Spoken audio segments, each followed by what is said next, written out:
नमस्कार दोस्तों, स्वागत है आपका आपके अपने चैनल जय ग्रुप ऑफ एजुकेशन पर, जहां सीखना है आसान और मज़ेदार। हर दिन हम लाते हैं आपके लिए नई जानकारी, आसान समझ और परीक्षा में काम आने वाले क्वेश्चन। तो चलिए आज का ज्ञानवर्धक सफ़र शुरू करते हैं। आज का टॉपिक है पर्यावरण एवं पारिस्थितिकी तंत्र। इस टॉपिक में स्टेट लेवल के एग्ज़ाम में पूछे गए 20 प्रश्न को ही लिया गया है। तो समय, आज का पहला प्रश्न है,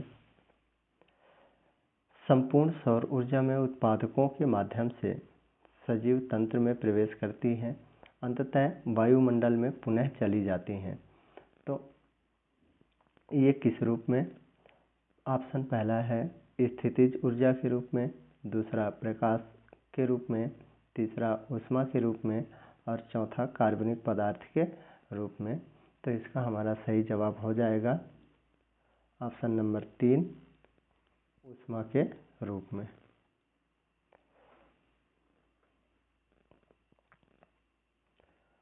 दूसरा प्रश्न देखते हैं। ने कहा है कि निम्नलिखित में से कौन सा कथन सत्य है? 4 ऑप्शन दिए गए हैं। पहला है, समुद्र में जैव मात्रा के पिरामिड प्रायः सीधे होते हैं। दूसरा, घास के मैदान का पिरामिड प्रायः उल्टा होता है। तीसरा, ऊर्जा पिरामिड सदैव खड़ी अवस्था में होती है। चौथा है, ऊर्जा पिरामिड सदैव उल्टा होता है। तो इसका सही आंसर हो जाएगा ऊर्जा, ऑप्शन नंबर 3, ऊर्जा पिरामिड सदैव खड़ी अवस्था में होता है।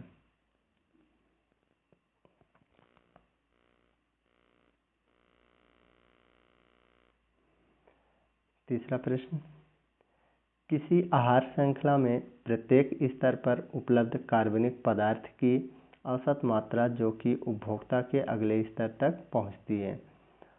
ऑप्शन पहला 40%, 30%, 20% और 10% है। तो आहार श्रृंखला में प्रत्येक स्तर पर उपलब्ध कार्बनिक पदार्थ की औसत मात्रा हमारा सही आंसर हो जाएगा 10%,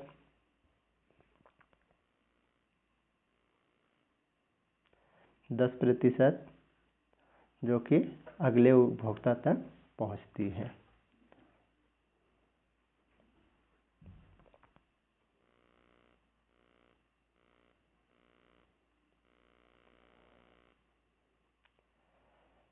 चौथा प्रश्न है, वायुमंडल में जल गैस की अवस्था में किस रूप में पाया जाता है?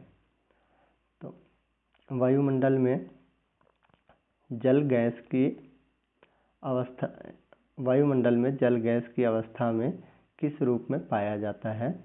तो हिमकण, जलबूंद, जलवाष्प और ये सभी। तो इसका सही आंसर हो जाएगा कि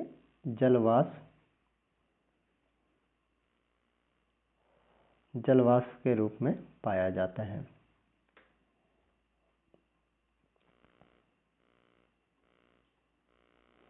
पांचवा प्रश्न, वर्मी कंपोस्ट एक पर्यावरण अनुकूलित खाद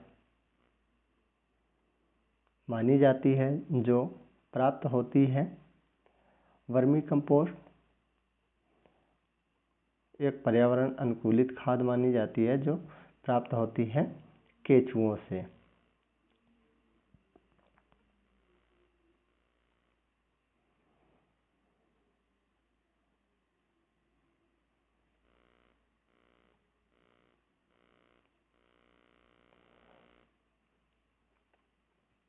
प्रश्न क्रमांक 6, किसके द्वारा अधिकतम सूर्य ऊर्जा ग्रहण की जाती है?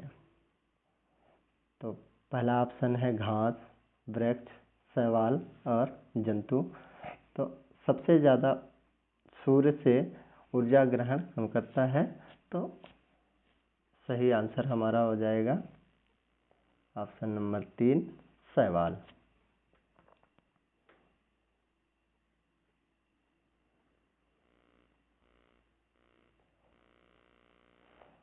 प्रश्न 7, विश्व में सबसे बड़ा पारिस्थितिकी तंत्र कौन सा है?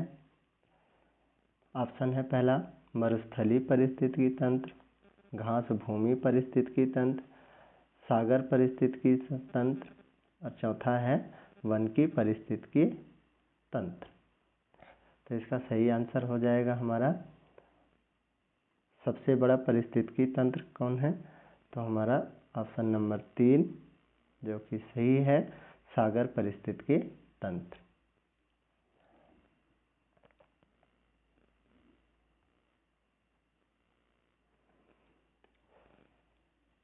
प्रश्न क्रमांक 8, एक खाद्य श्रृंखला सर्वदा प्रारंभ होती है।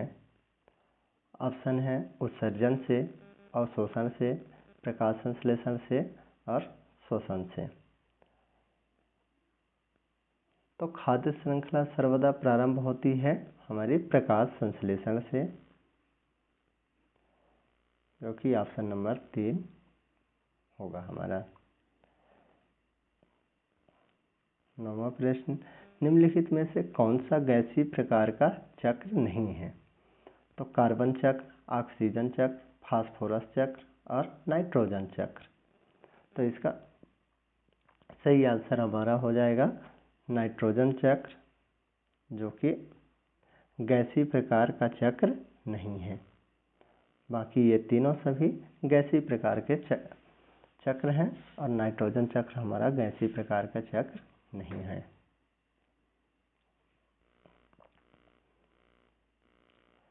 10वां प्रश्न, भारतवर्ष में कितने वर्ष तक बायो पेटेंट प्रभावी बना रहता है? तो इसका ऑप्शन है 15 वर्ष, 20 वर्ष, 6 वर्ष और 10 वर्ष। तो इसका सही आंसर हमारा होगा ऑप्शन नंबर 2, 20 वर्ष तक बायो पेटेंट प्रभावी बना रह सकता है।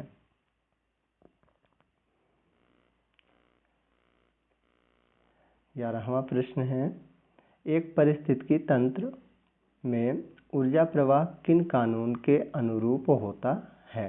तो पहला है गतिकी, दूसरा है ऊष्मागतिकी और तीसरा है संभाव्यता और चौथा है प्रकाश रसायन। तो इसका सही आंसर हो जाएगा ऊष्मागतिकी, ऑप्शन नंबर 2।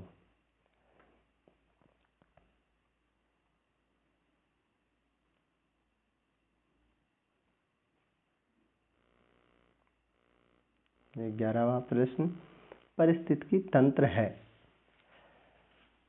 ऑप्शन है पहला शांत प्राकृतिक क्षेत्र, जीवों और उनमें पर्यावरण का तंत्र, तीसरा है वन्य जीवों से समृद्ध और मानव रिक्त क्षेत्र, चौथा है समान पर्यावरणीय दशाओं वाला बेहद शांत प्राकृतिक तंत्र। तो इसका सही आंसर हो जाएगा हमारा बी नंबर, जीवों और उनमें पर्यावरण तंत्र।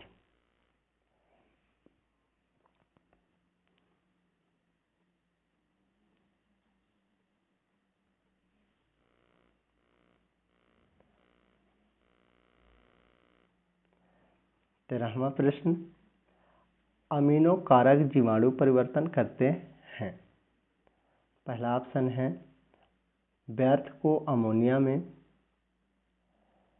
दूसरा है नाइट्रेटस को अमोनिया में, तीसरा है नाइट्राइटस को अमोनिया में और चौथा है अमोनिया को नाइट्राइटस में। तो हमारा सही आंसर हो जाएगा अमोनिया को नाइट्राइटस में, चौथा।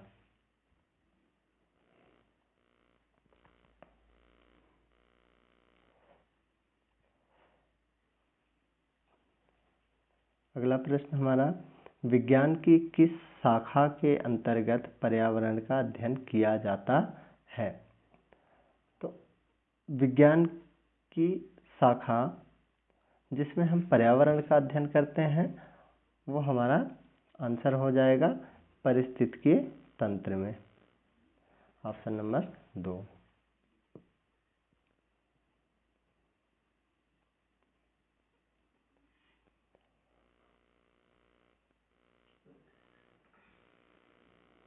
15 प्रश्न है। प्राकृतिक की क्रियाशील इकाई कहलाती है। ऑप्शन पहला वायुमंडल, दूसरा जीवमंडल, तीसरा परितंत्र और चौथा पर्यावरण। तो प्राकृतिक की क्रियाशील इकाई कहलाती है कौन? तो हमारा आंसर हो जाएगा तंत्र।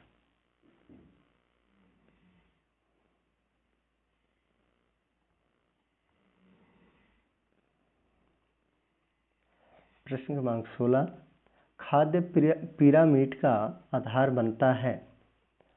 तो खाद्य पिरामिड का आधार कौन बनता है? पहला ऑप्शन है अनाज और दालों से, दूसरा सब्जियों और फलों से, तीसरा शर्करा से, चौथा मांस और उसके पदार्थ से। तो हमारा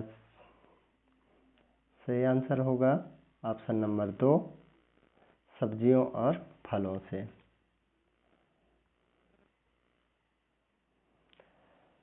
अगला प्रश्न, जब जंतु पादपों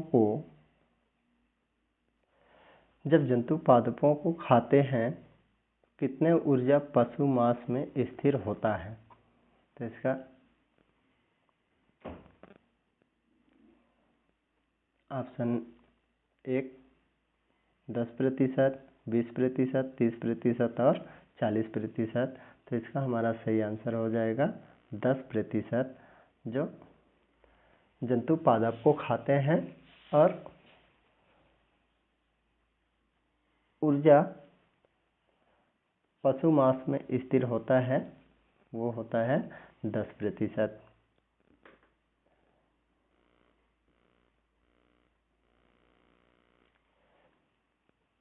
प्रश्न 18, एक परितंत्र में लगभग कितने प्रतिशत ऊर्जा एक पोषक स्तर से दूसरे पोषक स्तर पर पारित होती है? तो हमारा ऑप्शन पहला है 60%, 50%, 25% और 10%। तो हमारा इसका भी आंसर क्या हो जाएगा कि 10%।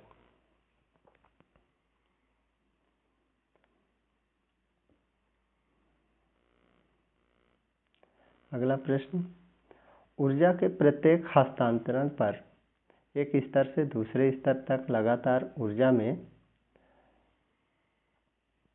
ऑप्शन पहला है समान रहती है, वृद्धि होती है, उतार चढ़ाव रहता है और कमी होती है।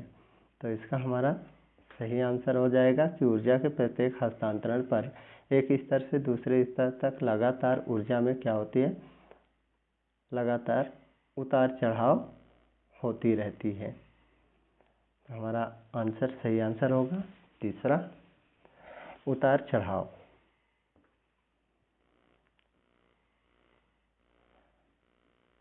हमारा आखिरी प्रश्न,